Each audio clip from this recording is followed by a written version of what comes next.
Bonjour à tous. Du coup, moi je suis ergothérapeute au SIAM 95. Pardon.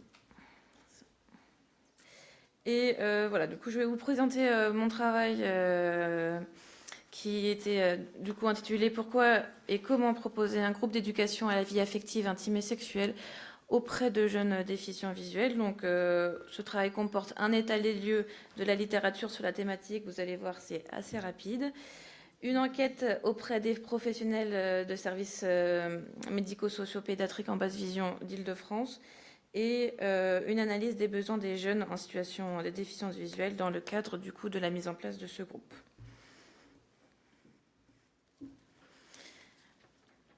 Donc l'éducation à la vie affective, intime et sexuelle, donc pour la suite de cette présentation, je dirais VAIS pour plus de fluidité.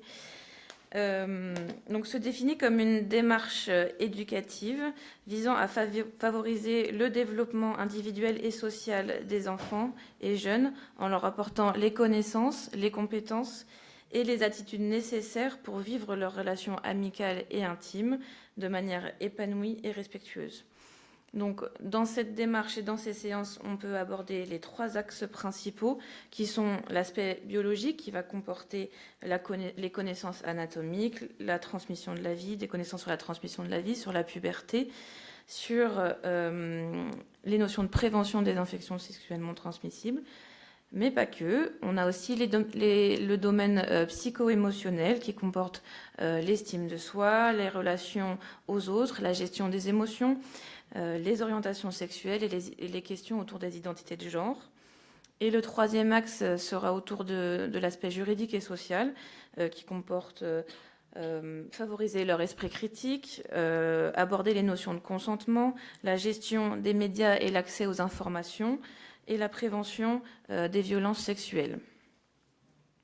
Cette démarche est balisée par un cadre législatif depuis 2001, qui place l'éducation à la sexualité dans les écoles, les collèges et les lycées à raison d'au moins 3 séances annuelles par groupe d'âge homogène.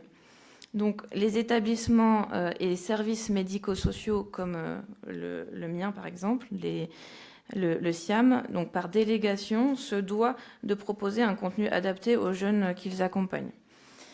Et donc, malgré le cadre légal défini depuis déjà 24 ans, chaque ministre de l'Éducation, les uns après les autres, constate par des circulaires que la mise en place de ces groupes n'est pas effective, ou très peu, et en témoigne l'actualité récente et les débats politiques et sociétals qui en suivent suite à l'annonce de la modification des programmes.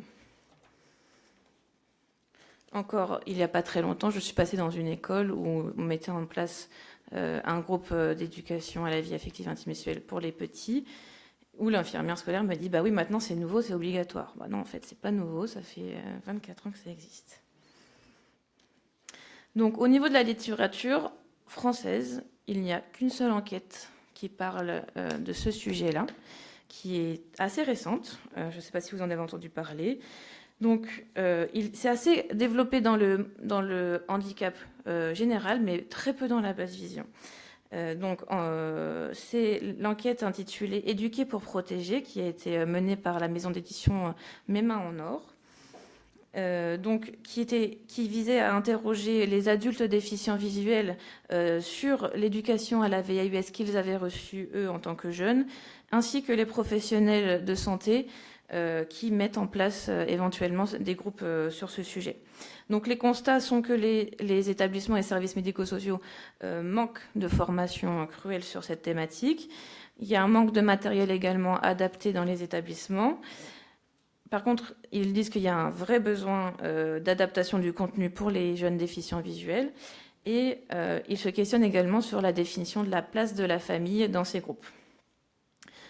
Pour le constat sur les adultes déficients visuels qui ont été interrogés, marque du coup une inégalité dans l'éducation à la VIS qui a été reçue, une volonté de leur part d'inclusion avec adaptation, des difficultés d'accès au contenu qui est existant et la nécessité d'investiguer sur la thématique des violences sexuelles auprès des enfants, des personnes déficientes visuelles, pas que des enfants. À l'étranger, on a un petit peu plus de littérature, pas beaucoup plus, mais un petit peu. Donc, globalement, le constat, c'est que le manque d'attention à ces questions peut exposer les personnes malvoyantes à des risques physiques, mentaux et sociétaux. Dans une étude qui date de 1994, il est noté qu'un tiers des personnes déficientes visuelles ont subi des violences à caractère sexuel dans leur vie. Donc, ces études précisent que de nombreux problèmes impactent la mauvaise diffusion des informations en matière de santé sexuelle, comme l'incapacité d'acquérir des informations par la vue, la restriction de l'apprentissage tactile par les normes sociétales et le manque d'informations adaptées. La préparation et la formation inadéquate des familles, des enseignants et des professionnels de santé, donc on revient au manque de formation, et le manque de compétences en communication non verbale chez les personnes en situation de déficience visuelle. Donc ça, c'est vraiment une des phrases qui m'a marqué, moi, en faisant ce travail. Donc il existe un risque accru d'abus sexuels chez le mineur présentant une déficience visuelle. Donc ça, c'est une étude qui date de 2005, une étude norvégienne à destination d'adultes déficients visuels.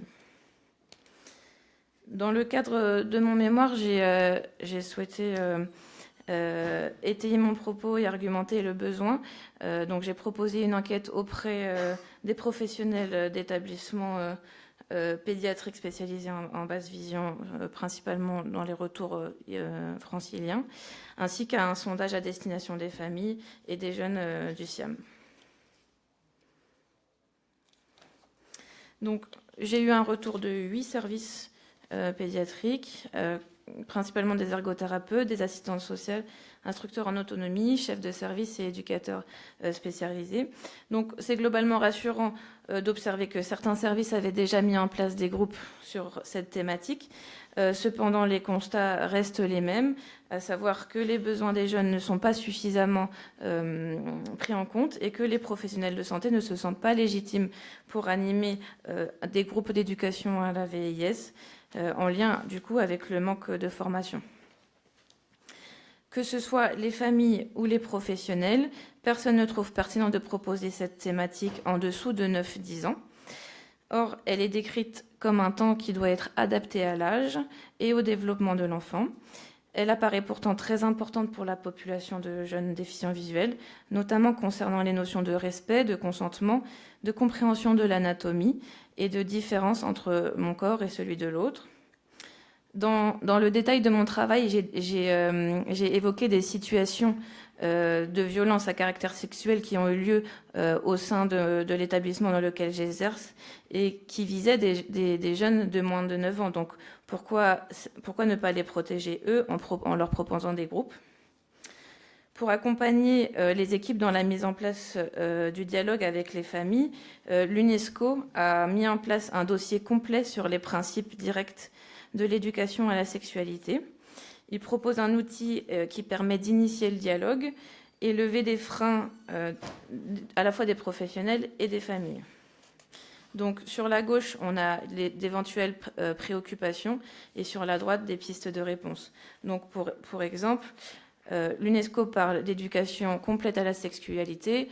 Il y a énormément de sigles qui parlent, l'éducation nationale parle d'éducation à la sexualité, mais globalement c'est la même thématique. Donc une des idées reçues serait qu'elle priverait les enfants de leur innocence. Donc pour argumenter, on peut expliquer que le contenu est adapté à l'âge et au stade de développement, et qu'elle est scientifiquement prouvée que c'est utile pour les enfants, et qu'elle ne se borne bien évidemment pas à la sexualité. La lecture et de la littérature scientifique sur la thématique, ainsi que les différentes enquêtes nationales et internes, permettent d'identifier et d'analyser les besoins des jeunes en situation de déficience visuelle. Donc, la représentation mentale est vraiment au centre de l'accompagnement. Leurs besoins, la représentation mentale de leur corps, du corps de l'autre, leur besoin en confiance en eux est intimement lié à une bonne connaissance de leur corps physique et leur corps émotionnel. Ils ont besoin d'apprendre à appréhender les codes sociaux et comportements non verbaux pour élaborer des relations sociales et limiter l'isolement social. L'isolement social, on voit souvent nos jeunes tout seuls en cours de récré, et ça fait partie aussi des thématiques qu'on peut aborder dans ces types de groupes. Souvent, les jeunes ont du mal à comprendre ce qui relève de la sphère de l'intime, du privé et de celle de l'ordre du public. La semaine dernière, une jeune que j'accompagne va aux toilettes et commence à se déshabiller avant même d'entrer dans le bâtiment toilette. Est-ce que j'ai conscience que les autres me voient alors que voilà, moi je suis en situation de cécité et ça ne me pose aucun problème. Donc comprendre la notion de consentement aussi dans toute relation sociale, et c'est une population vulnérable qui a besoin de protection face aux personnes malveillantes et violentes. Donc pour répondre à tous ces besoins, un groupe d'éducation à la VIES se met en place au sein de mon service et s'appuie sur de nombreux outils existants, à la fois des outils tout public, des outils développés par des associations de handicap autres et des outils spécialisés en basse vision. Donc c'est un panel non exhaustif. Donc chaque groupe en fait peut s'appuyer sur des outils qui existent. Donc ici vous avez des outils développés par la maison d'édition Mes Mains au Nord, qui a une ligne éditoriale spécifique sur la thématique, une collection spécifique sur la thématique, avec différents types adaptés en gros caractères et en braille, et avec des outils aussi à manipuler. Ensuite, vous avez les mallettes de modèles anatomiques en 3D et en taille réelle, les poupées Matassa, sexuées et réalistes, avec différents genres, différentes couleurs de peau, différentes origines aussi. Des jeux de société, sexploration avec différentes thématiques. Vous avez aussi Ça, c'est un support qui a été adapté, du coup. Ça provient du dossier Mon corps, moi et les autres. Donc, avec mon équipe, on a extrait, avec le service adaptation du SIAM, on a extrait certaines images qu'on a thermogonflées pour les jeunes qui utilisent le tactile en mode d'apprentissage. Se rajoutent à ces outils de nombreuses ressources documentaires d'application de la vie affective intime et sexuelle dans le domaine du handicap de manière générale. Donc voilà pour les grandes lignes et thématiques de ce travail. Il paraît quand même primordial de transmettre et d'éduquer sur la vie affective intime et sexuelle pour un épanouissement personnel et relationnel des jeunes que nous accompagnons. Merci pour votre attention.